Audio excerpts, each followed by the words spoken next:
Good Friday को प्रभु यीशु मसीह ने अपने शरीर को त्यागने के बाद उस स्थान पे गए जहाँ पे बहुत सी कैदी आत्माएं शैतान के द्वारा बंदी गृह में रखी गई थी। इसका जिक्र पहले पत्रस में संत पत्रस 3 अध्याय के 18, 19, 20 पदों में करते हैं।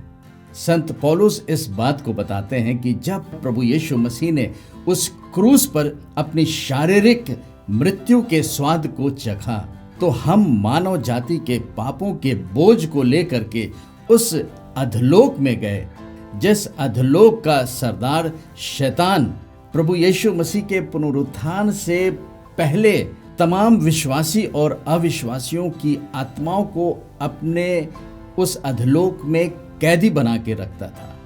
और जब प्रभु यीशु मसीह उस अधलोक में गए तो हमारे और आपके और सारी मानव जाति के पापों के बोझ को लेके गए और पाप के सारे दंड को जो हमें मिलना चाहिए था प्रभु यीशु मसीह ने उस स्थान पर चुकाया।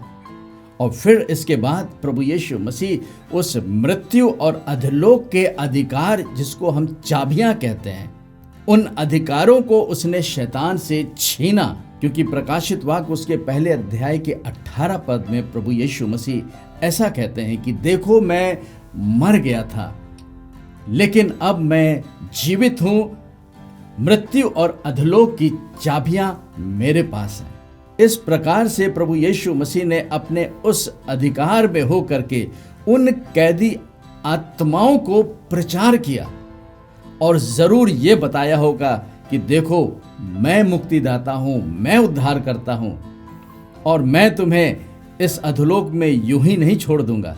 यीशु मसीह के पुनरुत्थान से पहले तो पैराडाइज या स्वर्गलोक या अधोलोक पृथ्वी के नीचे स्थानों में पाया जाता था, लेकिन मानव जाति के उद्धार के काम को प्रभु यीशु मसीह ने पूरा किया। और इस प्रकार से प्रभु यीशु मसीह ने उन कैदी आत्माओं को भी प्रचार किया। सवाल यह होता है कि ये कैदी आत्माएं कौन थीं? और इसी के बाद संत पत्रस इन कैदी आत्माओं के बारे में बताते हैं कि ये कैदी आत्माएं नूह के समय की थीं, नूह के युग की थीं, जिन्होंने नूह के प्रचार को रिजेक्ट कर दिया और एक बड़े जल प्रलय में उनकी शारीरिक मृत्यु हो गई। लेकिन आत्मा अनंत काल के लिए रहती है और ये आत्मा हमेशा उसके प्राण के साथ रहती है। इस प्रकार से हम देखते हैं कि परमेश्वर जो न्यायी परमेश्वर है, उसने उन कैदी आत्माओं को भी उस अधलोक से छुड़ाया, जिन्होंने प्रभु यीशु मसीह पर विश्वास कर लिया होगा कि यीशु मसीह जगत के उद्धारकर्ता और मुक्तिदाता बन के आए हैं। तो आज हमने देखा कि गुड फ्राइडे के बाद प्रभु यीशु मसीह ने अपने प्राण को त्यागा और उस अधलोक में कैदी आत्माओं को भी जाकर प्रचार किया। इस प्रचार पर जो भी विश्वास करता है वो निश्चय उद्धार पाएगा कि प्रभु यीशु मसीह ने क्रूस पर सारी मानव जाति के लिए अपनी जान को दी।